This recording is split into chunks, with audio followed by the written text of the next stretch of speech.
i ka himanao I ka waihu I vai o ka ona He ho ino e ka uka I ka uka ui o huelo I laila no e puli ai Me ka ohulu la hole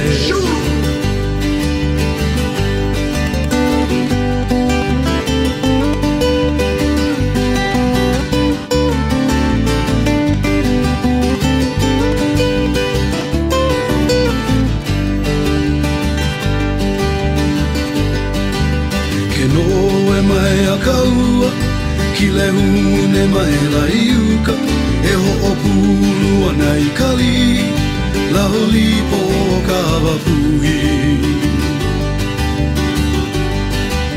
Ke ho ino e kauka I kauka ui o huelo I laila no e pili ai Me ka ohulu la haole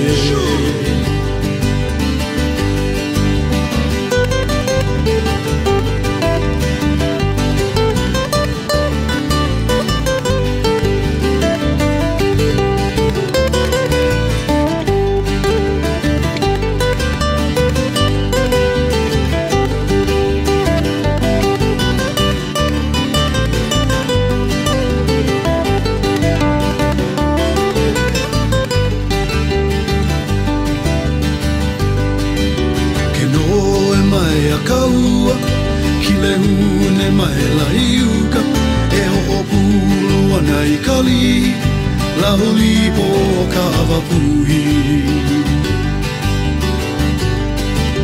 Ke ho ino e kauka I kauka ui o huelo I laila no e pili ai Me ka ohulu la hole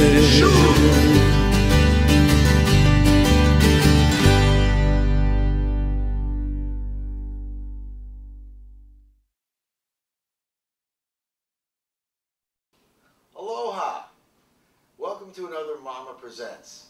As you know, I'm Jason Schwartz, and the Maui Arts and Music Association, which promotes visual art and healing art and music and culture. We're trying to educate people about environmental solutions toward creating self-sustainability and an example to the world of what we can do through cooperation, right? You've heard my mission a lot of times. Well, today we're going to be talking with some very wonderful gentlemen that I think you'll say, well, what's the subject? We're sitting here at Maui Community College, and I'm sitting with Dr. Steve Ferreira and Dr. John Cho, and should I give you Dr.? No, Buttons Lovell. Buttons Lovell. Now these gentlemen will explain who they are in a little bit more detail, but the subject that we're going to be talking about is GMO-TARO. Now GMO, we'll all have conversation and definition. GMO we know as Genetically Modified Organisms. We've watched a lot of television, and Genetically Modified Organisms probably by itself has a lot of visions of what it is. So these gentlemen will help make it clear and understandable about what it is and what they've been working on, and then we'll have some questions about it. But I just want you to get up close and personal. I'm going to start with whoever wants to be starting. Who wants to start and talk? Well, we can. Buttons, you want to? Okay. Here's Steve Ferreira. My name is Steve Ferreira, and I don't work with taro, but I've worked with the genetically modified papaya that was produced by the University of Hawaii and Cornell University and the USDA. It was developed, released about 8 years ago. So I've got some experience in the papaya area as it's related to, potentially to taro. So, okay, so we'll get that. And you're Dr. John Cho, you're here on Maui? Yes, I'm located here in Maui. I'm part of Manoa campus, but our college has experiment stations on each island, and they have one here in Kula, and there's a lab and office that I work out of up there. And you work on taro mostly? I've been working, well, I've been mainly working on vegetable crops and tomatoes. I've been doing some breeding for improved disease resistance, but I got involved in taro maybe about 1998. I did a lot of consulting work in the South Pacific, in Samoa and Tonga, Fiji, and this disease, fungal disease, was introduced into the country in American Samoa first, called Phytophthora leaf blight, and that was the first time introduced in American Samoa, and then into Samoa, then called Western Samoa, and it wiped out that crop. Introduced in 1993 and 1994, 95% of that crop was decimated and gone. And so I decided then that I would work on trying to put my talents of breeding for disease resistance into developing resistant material for the taro growers in the South Pacific as well as in Hawaii. So are you an independent? You're working for the university? I'm with the university. I'm a professor of plant pathology. I see. And what about you? What do you do, Steve? I'm what is known as a specialist in plant pathology. It means I have a research and an extension component. Also out of the college? Also out of the college, and I'm housed at Manoa. I see. Yeah. And, I'm sorry. What's that? Oh, what about you, Buttons? What's your background? Well, I retired from my last occupation to be hired by the College of Forestry and Resource Management. And I basically address problems or anything that needs an explanation or a solution, like this problem with taro. So because I have a Hawaiian cultural background and an Indian cultural background, I was asked to come down and assist, you know, in putting the word out to the Hawaiian people about what genetically modified organism is, and also what Dr. Cho is doing with taro. Basically, the take on it is genetically modified organism is everything that is around us. It's the thing that fuels evolution. Everything around us is genetically modified. So I think, you know, I don't pretend to be an expert in any way, but I've heard a lot of people that are complaining about GMO. One of the things they talk about is that vision. You kind of were laughing with me. Rat corn. We are always seeing these images of somehow someone manipulating and playing with genes and taking the genes of a rat and injecting it into corn in some way and manipulating to try to lower use of pesticides and creating these hybrid Frankenstein plants and products. We hear about things with papaya and all kinds of visions of modifications that are creating problems. So that's what I'm concerned with. What does GMO mean to you? It means... My take is an organism that's been genetically modified doesn't say how, it just is. When I asked a PhD exactly how many ways are there to genetically modify an organism, and they said there was over 100. But let's just take 100, just to make it simple. I also asked this doctor how many ways is there to genetically engineer an organism, and basically the response was 2. There are 2 ways to genetically engineer. Roughly about 98 ways to genetically modify.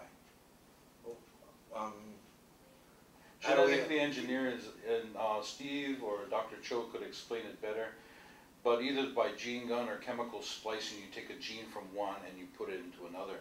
2 ways. That's the genetic engineering. Yeah. Are we doing any genetic engineering on these processes? In taro? Yeah. It's been attempted in taro, in 3 different kinds of taro. One from Samoa, a Chinese taro, and a Hawaiian taro. I see. But it was only successfully concluded in the Chinese taro. It did not work in Hawaiian or Samoan taro lines. And so is it being pursued as for experimentation? Well, about a year, not quite a year ago, that Andy Hashimoto, who is the dean of our college, agreed to a moratorium on this kind of research until a further discussion within the Hawaiian community could occur, so we could understand what various sensitivities might be before we would make a decision about pursuing further work in this area. And that moratorium has been honored. There has been no further genetic engineering. Well, that's good to hear. I'm sure a lot of people like hearing that. But to modify, there's, you know, crossbreeding, cross-pollination, any type of problem that shows up nature or man-wise can genetically modify an organism. Like there's an article that I just read on zucchini, squash. being grown by organic farmers, that no pesticide was used to keep the insects off the zucchini, and the zucchini is modifying itself by putting forth a poisonous flower and a toxin to ward off insects. Now that's a genetic modification done within nature, and the plant's trying to protect itself. What Dr. Cho is doing is the same thing that our ancestors have done for thousands of years, and that's the cross-pollination. Down in the South Pacific is a pollinator insect that's found in Indonesia and Borneo that we don't have here in Hawaii. And that insect could actually bore into the female capsule of the flower and cross-pollinate. It doesn't happen here in Hawaii. There is no insect that can pollinate a taro.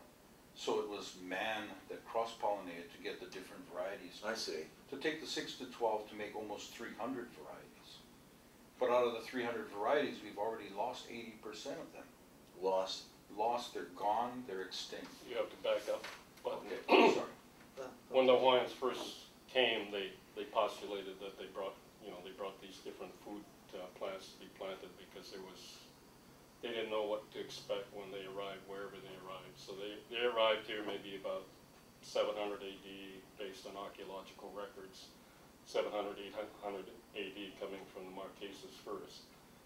They brought along some of these plants, and taro, they postulated they probably brought maybe only 60 different varieties. Of course, there's no records of it, but this is what they thought. Now, when the white man, or Caucasians, came into Hawaii, and when Captain Cook first in 1778, there were some written accounts of how many different varieties were in Hawaii, and they postulated there were between 150 and 300 different varieties. So they felt, and this is what Buttons says, there was this huge amount of different varieties that was written about, and today there's only about 60. A lot of them have been lost.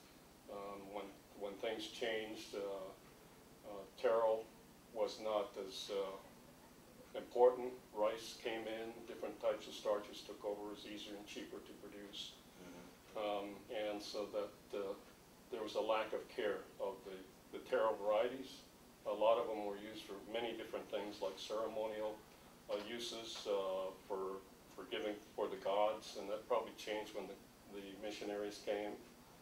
All these celebrations for some reserved for the li'i, special types of red taros, and a lot of them have been lost. And in 1931 to 35, University of Hawaii scientists started collecting to try to save some of these what they thought were important varieties before they were lost to the Hawaiian community and the people here. And they only could find, I think, 70 to 74 varieties that were remaining out of the 150 to 300 varieties.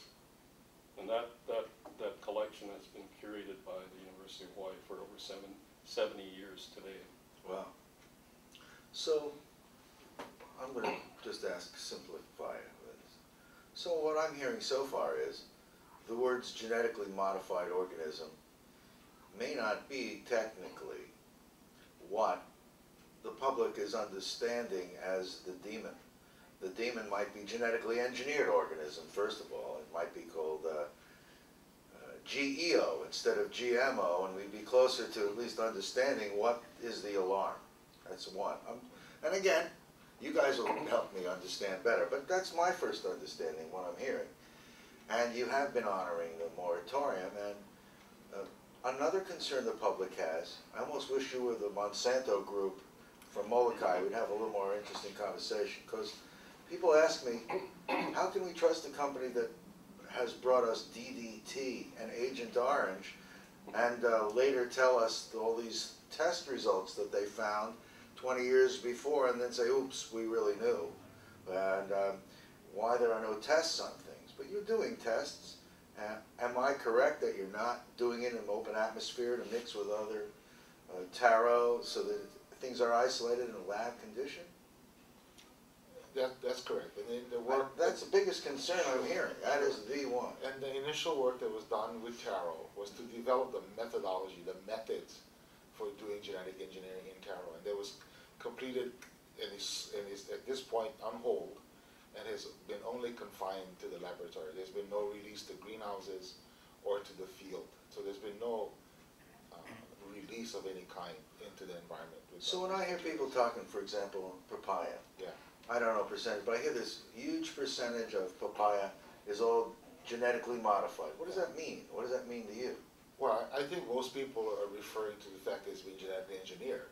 I agree with Buttons. I think we ought to distinguish between genetic modification or GMO and GE. Well, that's why I say Sure. GE and Just GM. use the terms interchangeably, even in the same sentence. Yeah, it's used. But it really is a different animal, very clearly. Yeah, I hear it. I think people who are opposed to the technology generally mean what you and I refer to as genetic engineering, where a specific gene has been isolated and specifically inserted into a host plant using the methods that Buttons referred to. There are basically only two approaches for doing this.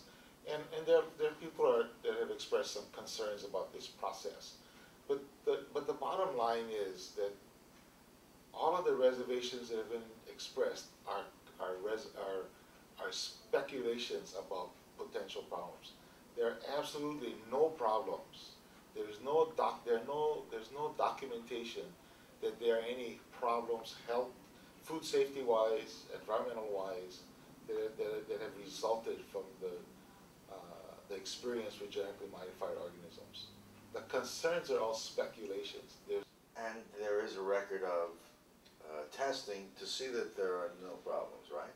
And where am I right? Well, I mean, when I hear Dr. Pang, for example, sure. Dr. Pang, I have not met. I saw him at a panel talking, and when the head of the Department of Health is standing up strongly against something, along with others, definitely brings alarm.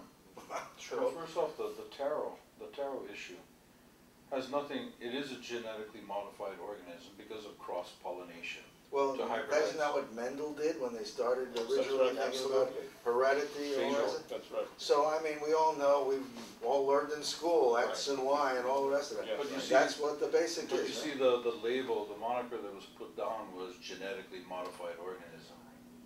I see. Just So like when in our that wrong Kula- identification, it has created a broader alarm, is what you're saying, basically. Broader That is- alarm because they interchanged the word with GE. Now, the Taro that Dr. Cho is working on is genetically modified, cross-pollinated, Cross-pollinated. and they are out in the field because this is the same thing that our ancestors did for 2,000, 3,000, 4,000 years. Taro is 48,000 years old and was brought out from the Indonesian peninsula into the Solomon Islands about 40,000? 28,000 BC. 28,000 BC. So let's say now changes are happening and you come with solutions, and I'd say solutions, and you have now, are those seeds going to be available to everyone? Are they controlled in some way? And a lot of concern about changing, who's the source. Again, like I said, I wish you were Monsanto. Okay. Excuse me. That biggest concern is that someone is going to control the food source and manipulate and control the ability of things to reproduce except through their own breed. Anyway. Oh, no, I understand that completely, and I understand, Dr. Cho could probably jump on top of this one. I just didn't bring it up so you can have something to chew on. There's some differences of opinion on that. I believe that because I've worked, all the material we've used to bring in disease resistance have come from other countries because that's where the diversity of genetic material is. So we've introduced Taro through crossbreeding from Indonesia, from Thailand, from Micronesia and Palau, and to work and develop and identify things that do well on the farm, we have to work with the farming community, we have to work with the public, and they've helped us identify what's useful. I've always felt that because of this, no patenting should be done on this. I'd give it back to the community. At this point, it's a little restricted because we only have so much planting material. Sure. We're trying to bulk it up and develop the ones that we identified that does well, out yields, and we see it's out yielding the commercial varieties by 30%, and it's disease resistant, and it tastes good. Do these things, you know, the old thing, are they labeled, packaged, so that someone who's getting them as a farmer, for example, knows that what this is, that it's... All the material we're giving that the farmers are working with, they know what it is. We have numbers on them right now. We haven't named them. We will in the future. And so there's no, again, I'm back to that alarm thing of the seeds Well, floating. within the Hawaiian culture, Yeah. just within the Hawaiian culture by itself, right now Kauai has a problem because of 3 repeated floods. They've lost all of their taro. What huli was in the loi is now floated away. What was almost ready to harvest has to be harvested, otherwise it'll rot in the field. It was underwater for about 18 hours. Now that they're looking to replant, there's no huli to replant. Everything is basically gone. If the floodwaters laid the plant down and they replant it, chances are it won't grow. So in the past, when one farmer had a problem, he would go to his next door neighbor, you know, I'm having a hard time. Do you have some hulis that I can plant in my loi? And there would be sharing. And they're still going on now. They're sharing between farmers. If they need help, I'm pretty sure there's farmers in Kauai calling Maui, we need help, we need huli. The idea or the concept of a patent stopping this is just beyond me. There's no way to stop it. Local people will share just to make sure that their neighbor is taken care of. And in return, when that neighbor has a hard time, his other neighbors will come and help him. So there's been no genetically engineered organisms No. that are being given to the public that is suddenly like a disease, like a bird flu, right? No, that's correct. No, but that's the difference I want to establish, right? Not in taro. Right. We're talking about taro, yeah. Taro. There are no genetically engineered taros that have ended up in anyone's farm. True. It's Okay. never left the laboratory. This is GMO that we're... Yeah, that's why. That's Yeah, right. now that brings up that other question. Sure. So what things are? I mean, when you're using Well, that as an well, example. the universities or the college has several projects involved with many different crops. You know, papaya is one of the crops that's been genetically engineered. It's been commercialized since 1998. We're working on additional papaya lines that have been modified, engineered to provide broader, better resistance, really. Better resistance to these funguses and things I've seen. Viruses from other areas of the world. Our papaya variety is highly resistant to the strains from Hawaii, the virus strains from Hawaii, but completely susceptible to strains from other countries. So we're working on approaches to broaden that resistance, to make it, you know, to indemnify our growers from potential threats should new strains of the virus end up in Hawaii somehow. The world is getting to be a smaller and smaller place. Oh, yeah. We're talking about taro just this morning, about taro that was brought in fresh. An article in the West Hawaii Today newspaper a few weeks ago talked about all the new insects that are coming in produce, including organic produce especially, that are bringing in insects that have not yet been identified in the Kona Station. And there was a big article in the West Hawaii Today, I think it was about 3-4 weeks ago. But even then, these diseases that keep coming in, there's a disease down in the South Pacific called Alamai boboni complex. If it comes here, all taro will die. It's carried by the leafhopper insect, which we have here. If Alamai comes here, our taro will die. There is no resistance to the Alamai boboni complex at all. So what Dr. Cho did, because of the pocket rot, the soft rot, the Phytophthora leaf blight, is he went back to the home of the taro, and that's in the Indonesian peninsula, and to bring back a stronger gene line from the same family of taro. When you look at the Ali'i of Hawaii, they basically bred within themselves to maintain the royal Hawaiian line.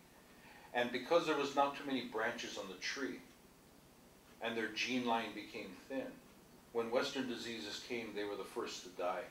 Same thing with taro. Taro was taken, bred back upon itself, and their gene lines got real thin. When disease came to hit, they're having a hard time.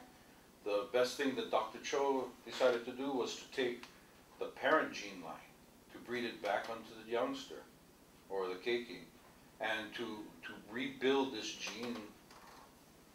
You guys know what gene lines are? Let's. Dr. What Joe I'm guessing. I'm going going to guess. Let me make a guess. A gene line means that if you keep the frail ones and something that hasn't been exposed to different resistances, it becomes weaker because it hasn't had to fight. Exactly. It hasn't had a resistance, and so it becomes weaker and weaker. It's one that's standing and never had wind, and then a brush of wind, it kills it. Yeah. Whereas if it had a little wind all the time, it would get stronger and be able to withstand.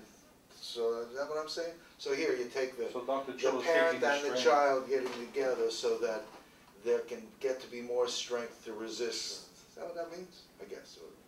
Well, it's Well, that's a basic. Non-technical. Well, that was a basic, but what he looked for was Yeah. the resistance to Phytophthora, resistance to different diseases, and those are the ones that he took to breed with our Hawaiian variety.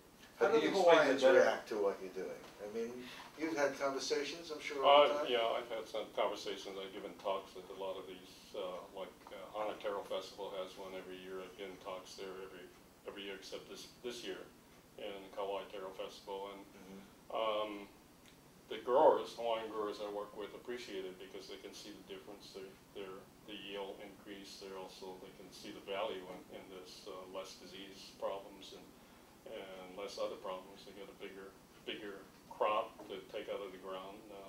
They are very defending of the new hybrids. They said that's where our future is. And they don't feel any disrespect for their culture? I I'm haven't just bringing it up gotten because that comes to be an issue that people have brought up. But from what we're talking about, cross-pollination, I mean, I don't really see cross-pollination as genetic engineering. No. I don't see any dishonoring going on. In fact, the Where did all kupunas this come from? I mean, it's become very alarming to people. What have you perceived? I'm not We're gonna not going to name names, maybe, but where did all this come from? Why has there been this kind of information out there? Well, this first came, I think, I gave a talk in maybe 2 years ago at or 3 years ago at a Taro Festival. And one of the individuals there took it wrongly that it was, no, they felt it was cross-pollination, but when they said it was, Dr. Cho was working on cross-pollination, it came out that he was working on GMO-TARO. He said GMO when he meant cross-pollination. Is that And subtle? You know, it's like when you learn a language, the word no is only 2 letters, but boy, you're Yeah. not. I think it was a misunderstanding that I came see. out, and then that started the talks all over with Maoris coming over here and giving talks with. And their talk started out with the rape of Haloa. And that's how I got involved because I became very... The Maoris came here? Yeah, Maori, Paiute Indians, they all came in here and they did a whirlwind tour between Big Island, Maui, Molokai, and Oahu. Because I attended the one in the Big Island, and the title of this was The Rape of Haloa. And I became very concerned, because that's my Aloha, culture. Taro. That's my culture. And then I went to see Dr. Cho. I see. Exactly, what are you doing with Taro? And he showed me. And I identified this as my kupuna telling me the same thing, that his grandfather had taught him how to breed taro. It was the same technique that Dr. Cho was using. My kupuna could be basically my father. He's about 80 years old, and his grandfather showed him how to cross-pollinate taro. And I told Dr. Cho, well, that's the same thing that our kupunas say they did. And he said, yes, it is. And I said, so what's the problem? And Dr. Cho responded, I don't know. And that was his honest to God. I came up to Kula to see him because I was concerned. And when I speak to the kupuna on the Big Island, and when I speak to the kupuna on Maui, and I just spoke to kupuna in Waimanalo on Oahu, I explain to them just like I'm explaining it to you. And they understand. They truly understand. As soon as they find out that it's the way their ancestors had done things, they don't have a problem with it. It's their bigger problem is going to the store and not finding poi. That's the biggest concern of the kupuna, is that there isn't poi. And it's what they were raised with. It's part of their culture. And when they find out that Dr. Cho is doing it this way, then there is no problem. Now that we've solved the GMO-TARO problem, we you should probably ask your opinions about things and maybe what you know. I mean, I figure it sounds like we've disarmed the bomb. I hope that many of you will understand that I'd like conversation. I'd like us all to have discussion about this. But as far as genetic engineering of taro, I think all of us are recognizing and honoring Hawaiian culture and wanting to maintain that and wanting to make things better and not creating a Frankenstein at all, but taking the best of what already is here and natural. The genetically engineered Oriental taro, I can understand where someone would say, what is this and where is it? But then as far as its future, you know, if we all get wiped out, I mean, it's like, where do we understand we're brothers? We're all on this planet together. If all the taro is wiped out because the leaf, I didn't... All of my virus, Yeah, and this other hopping... leafhopper insect is here already. We have that over here. So a leaf hopper, you know what that means, hops leaves. So, okay, I'm the technical advisor. But now that one I understand and I appreciate it, Now, as far as for me, genetic engineering is another hot topic. Unfortunately, GE is not with the taro problem at all. well, and so I thought to take, I'm sitting here with three people that are well acquainted with the subjects and everything. But then GE, okay, it depends on what we're talking about. Is it all bad? No, Or there could be some good in it. Now, for a person like me that has diabetes, okay, and for a lot of native Hawaiians that have diabetes, it would be surprising to find out that all the insulin that's supplied in this country is genetically engineered. that was my next thing I was going to mention. Genetic engineering, there shouldn't be a blanket, you know, Exactly. abolishment without looking. What has really alarmed me, and I don't know how you feel, is when I hear about things being put into the fields that have not been tested, where there's nothing that's been tracked, I find it hard to understand how that's been okay. As do I. Well, so that's why, I mean, when I was in Molokai and I saw and hear of the word Monsanto, everyone keeps reminding me again and again and again, that's DDT and Agent Orange. And I was like, hearing that and then hearing, this is a different animal to me. I can understand if someone's manipulating something and it's blowing in the wind and has a free rein to, whatever we call it, infect, cross-pollinate, whatever, that I have a problem with. And I'd like to think that there'd be more tests done in a closed environment, if at all. But, you know, things that we found, it's the parent and the child being crossbred that gets the strength. If we genetically engineer and modify, everything is different, I guess. But I mean, I'm wondering, really, I wonder if that would be stronger than something that we naturally create. And that's what you're trying to do in the taro world, right?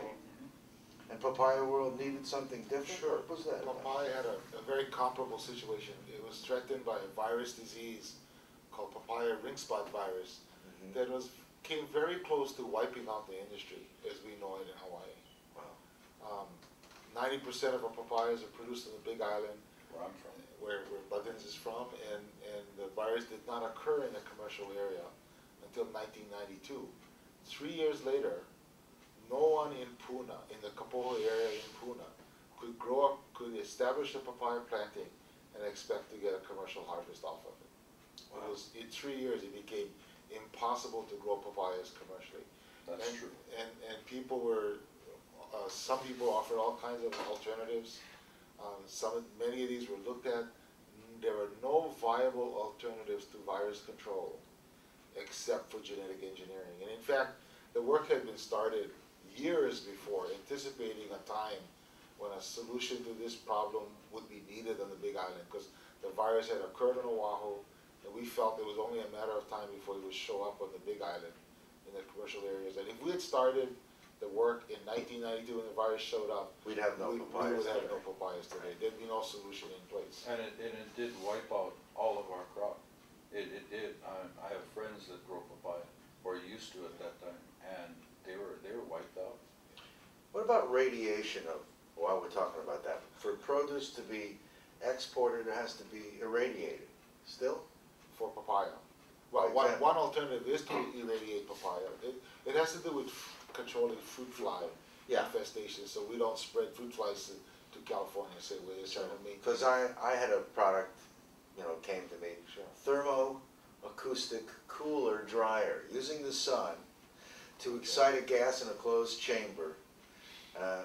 As it was forced through a passive engine, it created cooling, and the waste heat, if harnessed, could create large dryers to dry papaya to avoid radiation. Now, I don't know if you've ever explored that, but I'm not aware of that technology. well, I went to the Department of Business and Economic Development with this guy with his patents, and all he was doing through the naval research, I couldn't get anyone's attention. So maybe after this show we'll get some attention.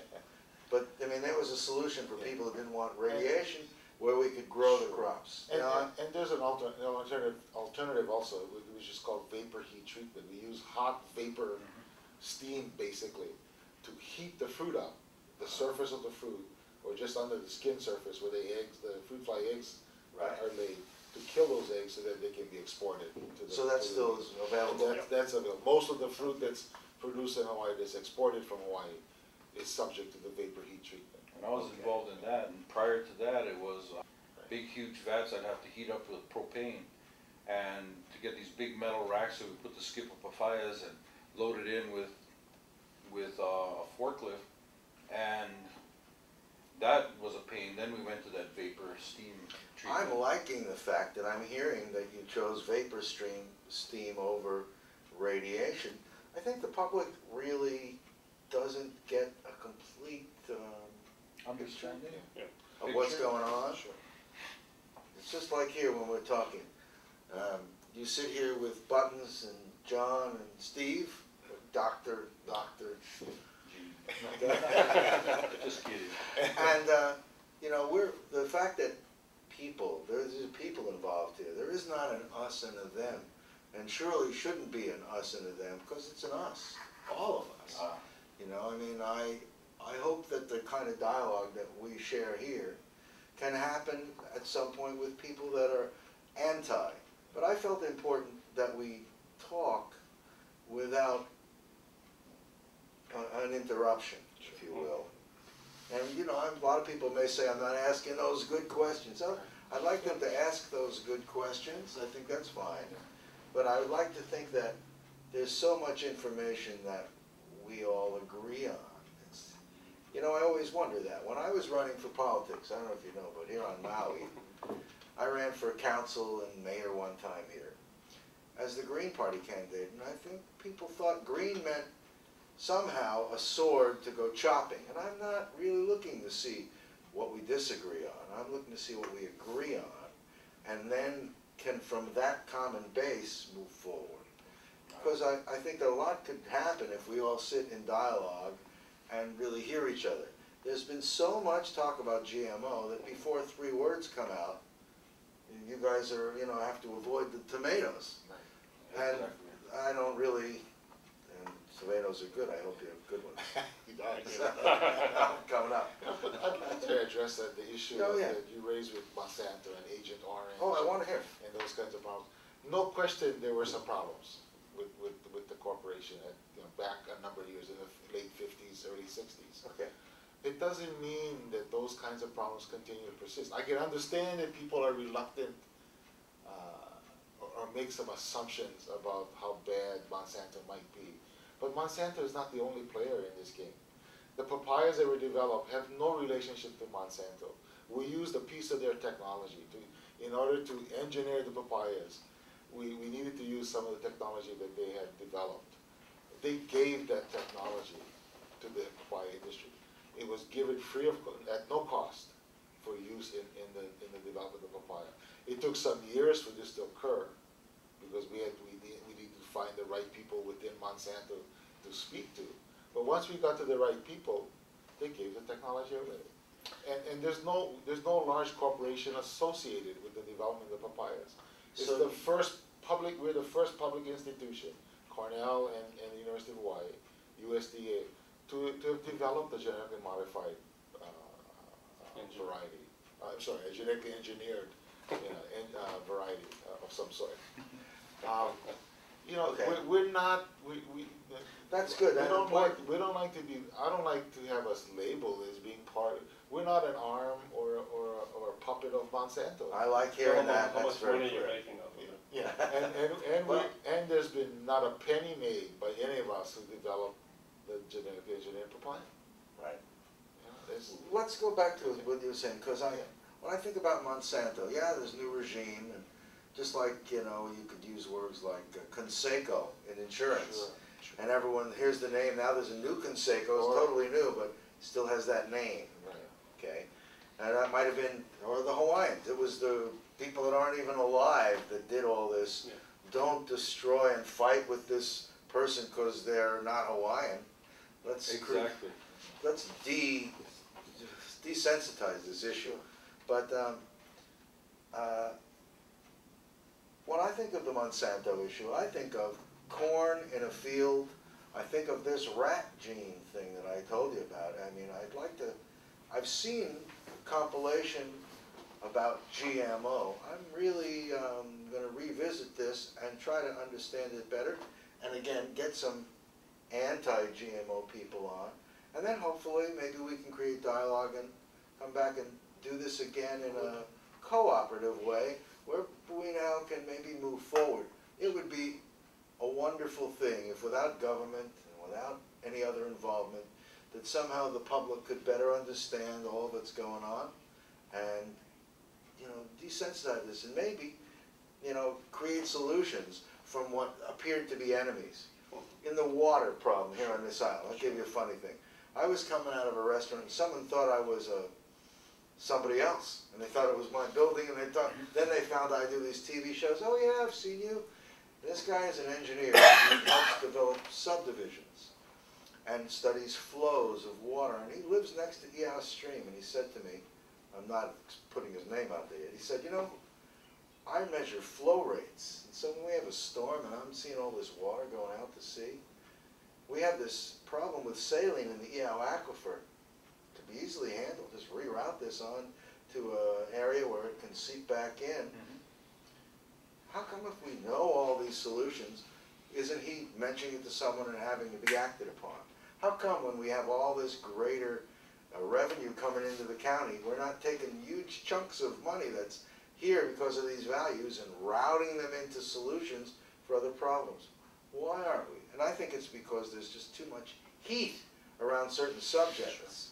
And the public hears about it, you know, it's like building. Well, they don't want development, so they hear about it after it's already 3 stages into it, and they're screaming. It's like, wait, why come we didn't talk about that way back here when we could have planned and done things differently? I hope that's the same thing that we're going to avoid in areas that we're trying to, all of us, develop livable, usable solutions. Like you heard in our organization mission, self-sustainability. It's something that works for everyone in cooperation. I hope is going to be an example to the planet of what we can do if we just take off that extra edge of fight. Absolutely. And create dialogue. You know, we'll see if there's a rat in the corn or a rat in the group, because I think that we all really are playing from that same place. We're not playing. We're all really coming from a hard space. I feel nothing but goodwill here, and I hope that people watching can understand and approach these 3 gentlemen with an understanding that they're really here to make things better. That's, in fact, that's what you do, huh? You're the disalarmer? That's, well, no, what I do is I go around and I talk to the kupuna.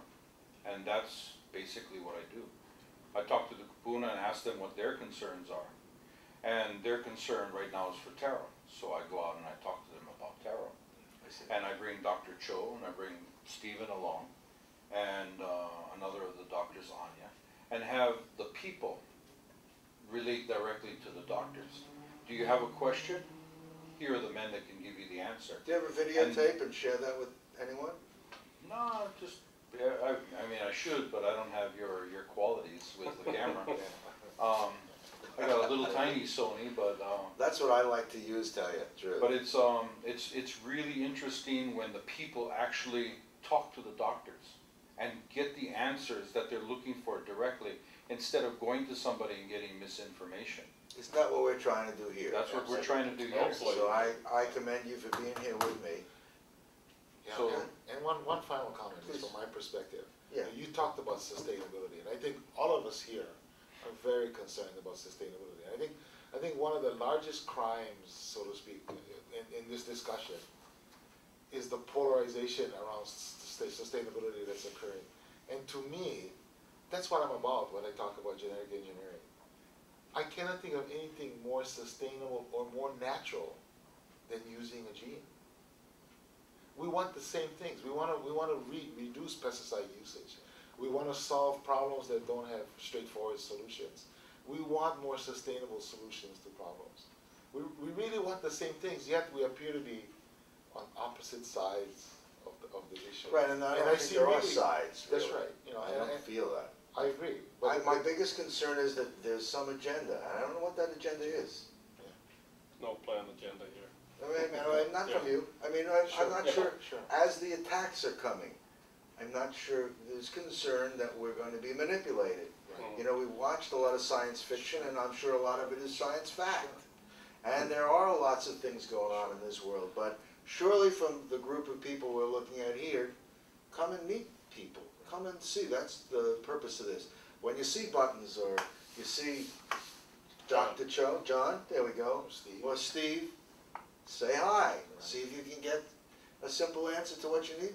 And, you know, maybe there won't be that difficulty in developing open conversation so that we can move forward and together get even greater results because someone's input, that's why I brought up that water thing. Someone's input might be good to mix in, but you were afraid to talk or you didn't think someone was available or approachable. They see me on TV interviewing different politicians and I wonder, how can I sit with this one when I know he's not?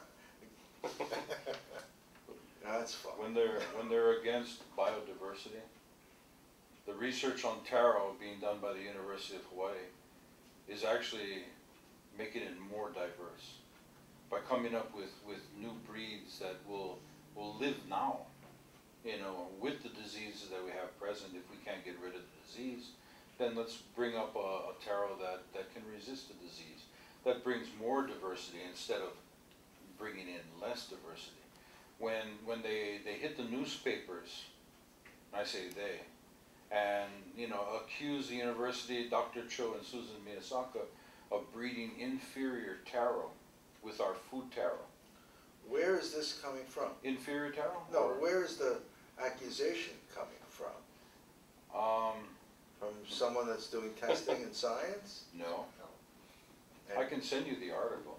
So, that's all I won't bring up a the- media can be alarming or disarming. Exactly. Hopefully, we're disarming use of media. So you know. their use of inferior taro coming from the South Pacific is basically the line of taro originally.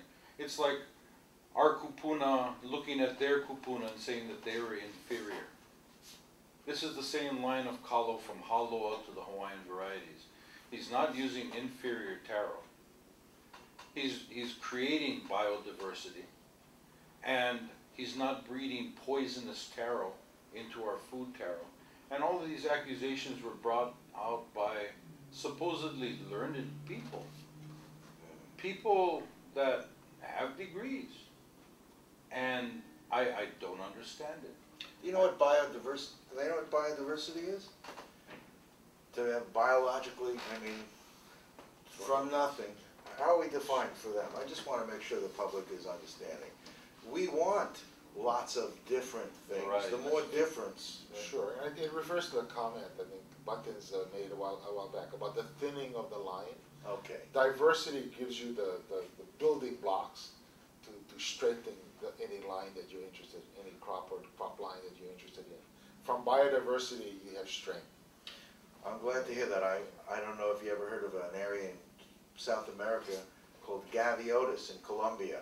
In 1976, the United Nations awarded them one of the awards for the greatest example of self-sustainability. They took a full barren wasteland and turned it into a biodiverse rainforest, planting sterile maritime pine trees, harvesting the sap so that they could then create revenue to continue more of what they're doing. Let the pine needles fall, change the humus cap, and it's now a fully biodiverse rainforest, 39,000 acres right now. Now, we wanted to talk about doing that here. I can't get anyone's attention. You know, these people are willing to work with us, and these are fantastic tools that have been around a generation already. Here we're hopefully hearing those same words, biodiversity, trying to find solutions for the future. I hope that we can take off that edge and try to work together. If nothing else comes from this, then more discussion. Then to me, that was a good thing. But I think we've accomplished some things. Some of your viewers might be wondering why this is being done because of the diseases. But taro production has been reduced to 2.2 million pounds from about 20 million pounds. Wow. 3.2 million. Oh, right now. Okay. Yeah. So it's up a little One bit. of the I'm green, just looking at our time, so one of the green organizations came up with 2.2 for last year, but I know you came up with 3.2. okay. But they were showing how it's declining at a rapid rate. This is the same thing that's been going on in the South Pacific, and the reason why is because disease like Phytophthora reduced the production of plant by 30%. Pocket and root rot reduces by 50% the production. So that's the production why. keeps going down, and our farmers are having a hard time making ends meet to feed their families. And that's why Dr. Cho and Dr. Ferreira got into this, not to create any kind of a problem or a hassle, but to actually see if they could help the people, you know, to make it easier for the farmers to be able to send their kids to school and make a living. Right now, more and more taro farmers are leaving the lo'i because they put all their work into a 1 acre lo'i and they only harvest half because the other half is rotten. I don't want to cut this it's hard. discussion, but I'm looking And- at our time and realizing. I'm sorry. No. This is terrific. I hope that this brings more dialogue, and I hope that you'll come back Dr. and Cho says I visit get real passionate. and bring some good taro, because I know some people that, you know, obviously, that would love to see and hear good taro and good thoughts. And thank you very much, all three of you, for coming to join me here today. Thank you. I hope we were bringing some light, and we'll bring some more. Thank you for Thank that you. opportunity. Let me introduce them again. Let's put some web addresses up here. What's a couple of good ways to find information or contact any of you gentlemen? You want to tell them? Sure. We're going to put these up. You'll watch them right now. You're probably seeing them all through the show. Okay. Anything very important that you want to say before we leave? Well, I think the message I'd like to leave people regarding genetic engineering I'm just looking at our time. Go ahead. it is the food products that have been produced and are available out there are safe. There are no known problems that we know about. Okay. And you've been looking. And we've been looking, yes, for problems. Well, my take on genetic engineering, if you don't have to use it, and if you can get the genes from other plants and use crossbreeding, that it's not required. But there probably are some diseases in some crops that there's no resistance, natural resistance, and you have to look at a way of trying to circumvent those losses if you need. I see that flashing. I don't know if that's good or not. Absolutely, I agree with John's comment. I got you. Oh, I'm glad to hear it. And my take is, look at all and find out what is best in each. There's always good and bad in everything. Just pick out what's good and leave out what's bad. If crossbreeding is good, fine. If genetic engineering is needed, that's fine too. As long as you do it with the being careful of what we're doing. And As long as the Absolutely. people agree, Right, the absolutely. community as a whole agrees. Thank you very much, gentlemen. I don't know where to shoot you. Thank you. Thank you, Jason. It's really nice. Aloha. Thank you, and thank you for watching. I hope to hear from comments and get some of these gentlemen back again. Love to be back. Okay. Aloha. The time has come to make a change. The time has come to unlock the hope that lives in each and every one of us. And we must must do our part. We hold the visions God dreams of. Our hands can heal the ones we love. Let's gather round and let us make a stand. For you and me, unlock the hope and there's a better life. Unlock the hope, there'll be no turning back. But nothing changes unless we unlock the hope.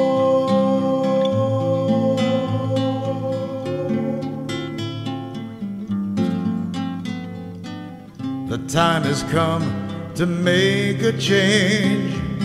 The time has come to unlock the hope that lives in each and every one of us.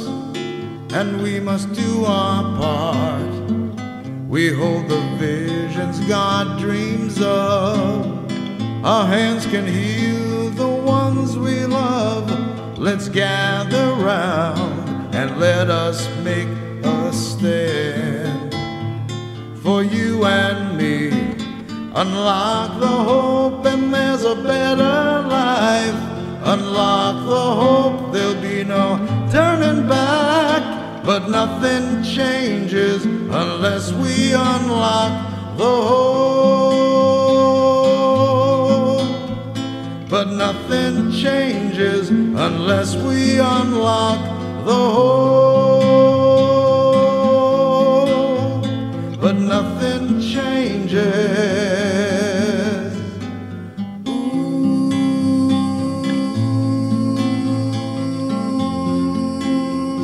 Unless we unlock the hope.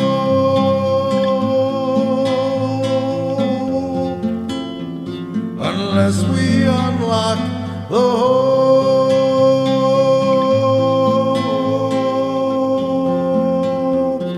Unless we unlock the hope.